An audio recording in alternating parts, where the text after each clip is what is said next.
उद्योग विभाग द्वारा एक दिवसीय मुख्यमंत्री स्वावलंबन योजना एवं खाद्य प्रसंस्करण, बागवानी, कृषि तथा डेयरी क्षेत्र में निवेश व रोजगार की योजनाओं के संबंध में राज्य स्तरीय कार्यशाला का उद्घाटन कुफरी के एडवेंचर रिजॉर्ट में किया गया। इस अवसर पर मुख्य अतिथि के तौर पर उद्योग एवं ऊर्जा विभाग के अतिरिक्त मुख्य सचिव आर.डी. दीवान मौजूद रहे। उन्होंने कहा कि विभाग का प्रयास है कि इन योजनाओं के माध्यम से युवाओं को रोजगार के सृजक स्वरूप में प्रोत्साहित करना है, न कि साधक बनाना।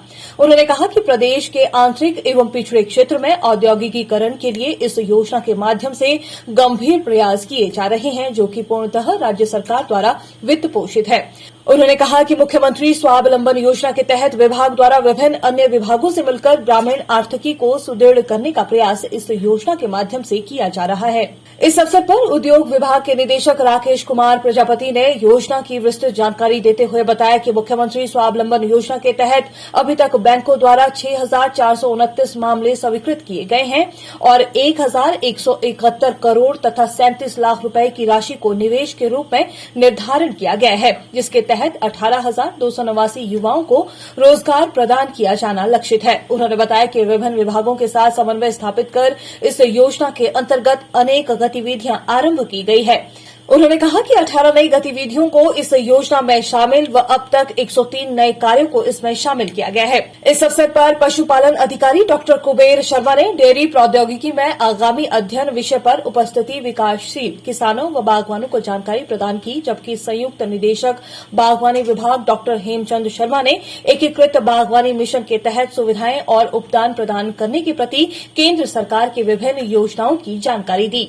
इस अवसर पर agri business manager Yogesh Sharma ने बागवानी विकास परियोजनाओं के संबंध में जानकारी व जागरूकता प्रदान की। इसके साथ उद्योग विभाग के संयुक्त निदेशक रमेश वर्मा ने राज्य खाद्य प्रसंस्करण मिशन के तहत प्रसंस्करण उद्योग तथा सीए स्टोर आदि के संबंध में अपने विचार व्यक्त कर किसानों व बागवानों को लाभान्वित किया।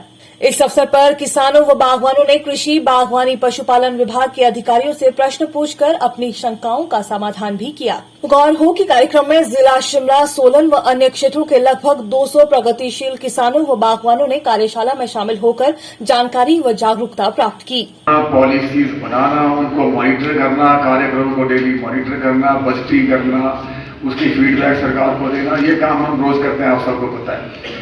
और मुझे ये इम्प्रेशन ज्यादातर रहता है कि हम ये स्कीमों को आम जन तक नहीं पहुंचा पा रहे। ये पता नहीं, बड़ा दुख होता है जब सोचता हूँ कि क्यों हम स्कीमें आम जन तक नहीं पहुंचा पाते, और जिसकी वजह से जो स्कीम का उद्देश्य होता है उसको बनाने का, वो पूरा नहीं हो पाता, अच्छी तरह पूरा नहीं हो पाता।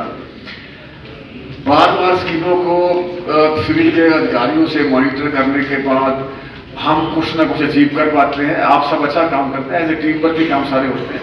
उसकी दृष्टि से सारी स्कीमें बनाई जाती हैं और बनाई गई हैं। प्रदेश सरकार ने बहुत ही स्कीमें अच्छी बनाई। आपने सुबह से प्रेजेंटेशन सारी देखी हैं। प्रदेश सरकार अफोर्ड नहीं कर सकती इस तरीके का बजट, इस तरीके की सब्सिडी, जैसे मिस्टर सूरी बोल रहे थे। ये बहुत बड़े सरकार का संकल्प है कि ऐसी स्कीमें बनाई गई हैं। सरकार में बजट की अपनी सीमाएं होती हैं, भारत सरकार में भी सीमाएं होती हैं, तो उसके बावजूद ऐसी बड़ी अट्रैक्टिव, आकर्षित करने वाली स्कीमें बनी हैं, जिसका लाभ हम सबको उठाना चाहिए।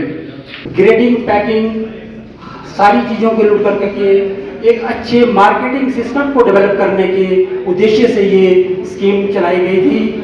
और इसमें farmer interest group, farmer organisation, farmer producer companies को सुदृढ़ीकरण करने के लिए भी इसका एक उद्देश्य था। और इसके साथ साथ ग्रामीण इलाकों में उद्यान विभाग की गतिविधियों को बढ़ाकर किसानों को जो वहाँ के बागवान है उनको स्वरोजगार के अवसर उपलब्ध करना, ये भी इस मिशन का उद्देश्य रहा है। इस स्कीम के अंतर्गत मैक्सिमम जो फार्मर है उनको बेनिफिट किया जा रहा है।